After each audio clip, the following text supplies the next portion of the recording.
സ്റ്റാലിൻ ദേവൻ പറയാം. സ്റ്റാലിൻ ദേവൻ അദ്ദേഹത്തിനോട് എനിക്ക് ഒന്ന് രണ്ട് ചോദ്യമുണ്ട്. അതായത് അദ്ദേഹം പറഞ്ഞു ഫറൂഖ് കോളേജ് ഇവരെ വഞ്ചിച്ചു, അവർക്കെതിരെ കൊണ്ട് നടപടി കേസ് ക്രിമിനൽ കേസിന് വിടുന്നില്ല.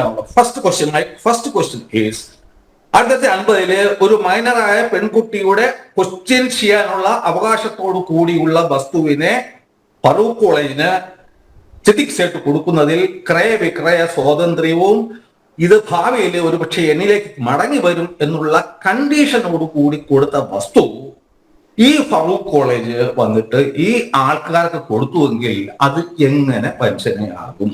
രണ്ട്, ഇപ്പോ ഹൈക്കോടതിയെ കൊണ്ട് ബഹുമാനപ്പെട്ട ജഡ്ജിയെ കൊണ്ട് അവർ ചോദിപ്പിച്ചു, ഒരു സിവിൽ കോടതി ഇതൊരു വഖഫാണെന്ന് തീരുമാനിച്ചതിനെതിരെ അന്വേഷണം നടത്തിക്കാൻ വേണ്ടി എങ്ങനെ കമ്മീഷനെ നിയമിച്ചു? അതായത് ബഹുമാനപ്പെട്ട ഹൈക്കോടതി ജഡ്ജിയെ വരെ പറ്റിക്കണം. ഇങ്ങനെ ഒരു ജഡ്ജ്മെന്റ്, ഇങ്ങനെ ഒരു സിവിൽ കോടതി വിധി ഉണ്ടായിരുന്നു. ഞാൻ അതിനെക്കുറിച്ച് സംസാരിച്ചതിനെ കുറിച്ച് അദ്ദേഹത്തിന് ഒന്നും മിണ്ടാനില്ല. ഈ ലോകത്ത് ഞാൻ പറഞ്ഞു എന്റെ വസ്തു ഞാൻ വഖഫാക്കാമെന്ന് പറഞ്ഞില്ലേ?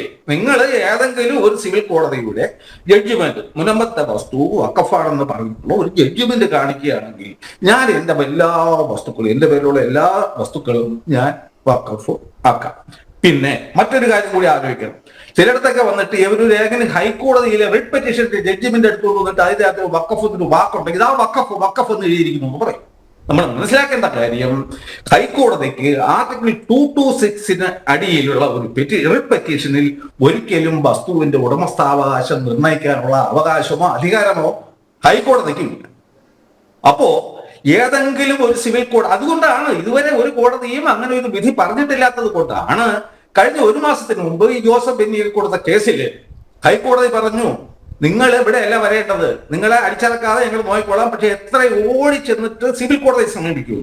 അപ്പൊ വഖഫ് വസ്തുക്കൾ സംബന്ധിച്ച, വഖഫ് വിഷയങ്ങൾ സംബന്ധിച്ച സിവിൽ കോടതി എന്ന് പറയുന്നത് അവിടെ സിവിൽ പ്രൊസീജിയർ കോഡും എവിഡൻസ് ആക്ട് ഒന്നും ഇല്ലെങ്കിൽ തന്നെയും പേരിനെങ്കിലും സിവിൽ കോടതിയായിട്ട് പരിഗണിക്കപ്പെടുന്നത് ഈ വഖഫ് ട്രൈബ്യൂണലാണ്.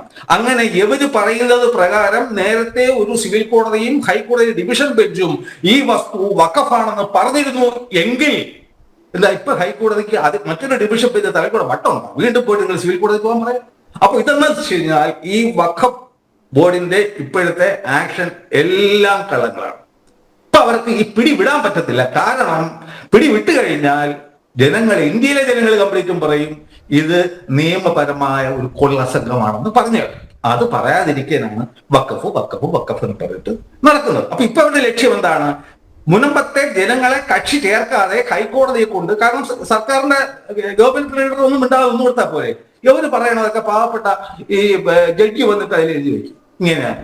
അങ്ങനെ ഒരു പേപ്പർ കിട്ടിക്കഴിഞ്ഞാൽ പിന്നെ അന്ന് തന്നെ പത്രസമ്മേളനം വിളിച്ചു കൂട്ടാൻ പറ്റും. ബഹുമാനപ്പെട്ട ഹൈക്കോടതി പറഞ്ഞിരിക്കുന്നു, ഇത് പണ്ട് സിവിൽ കോടതി ഇത് വഖഫായി പറഞ്ഞിരിക്കുന്നു എന്ന് പറയാൻ വേണ്ടിയിട്ട് കോടതിയെയും നിയമവ്യവസ്ഥയെയും ജനങ്ങളെയൊക്കെ പറ്റിക്കാൻ വേണ്ടിയിട്ടാണ് ഈ ഒരു പെറ്റീഷൻ കൊടുത്തത്. മോസ്റ്റ് പ്രോബബ്ലി ഇതൊക്കെ ഡീറ്റെയിൽ ആക്കി ഞാൻ ഒരാഴ്ച മുമ്പ് എന്റെ ചാനലിൽ ഒരു വീഡിയോ ചെയ്തിരുന്നു. അതിന് ശേഷമുള്ള ഒരു നടപടിയാണ് ഇങ്ങനെ ഒരു പേപ്പർ എങ്ങനെയെങ്കിലും ഹൈക്കോടതിയിൽ പിറകോടെ പോയി വാങ്ങിക്കാൻ പറ്റുന്ന ഒറ്റ ശ്രമമാണ് ഇപ്പൊ ലേറ്റസ്റ്റ് ആയിട്ട് ഫയൽ ചെയ്തിരിക്കുന്ന ഈ റിട്ട് പെറ്റീഷൻ. ഇതിൽ മുനമ്പംകാർ കക്ഷി ചേരണം. ഞാൻ പറയുന്നില്ല, കക്ഷി ചേർന്നില്ലെങ്കിൽ നിങ്ങൾക്ക് തലയ്ക്ക് നല്ലൊരു അടി കിട്ടാൻ പോകും. അതുകൊണ്ട് എത്രയും പെട്ടെന്ന് ഈ റിട്ട് പെറ്റീഷനിൽ കക്ഷി ചേർന്ന് ഈ ഹൈക്കോടതിയെ കൊണ്ട് പറയിപ്പിക്കണം. ഇങ്ങനെ ചരിത്രത്തിൽ ഒരു കാലത്തും ഒരു സിവിൽ കോടതിയും ഇതൊരു വഖഫായി പറഞ്ഞിട്ടില്ല എന്ന് ബഹുമാനപ്പെട്ട ഹൈക്കോടതിയെ കൊണ്ട് പറയിക്കാൻ ഈ വഖഫ് ബോർഡും ഈ വഖഫ് സംരക്ഷണ സമിതിയും നിങ്ങൾക്ക് കൊണ്ട് തന്ന ഗോൾഡൻ ചാൻസ് ആണിത്. നിങ്ങൾ അത് ഉപയോഗിക്കണം. അത്രയേ ഉള്ളൂ പറയാം.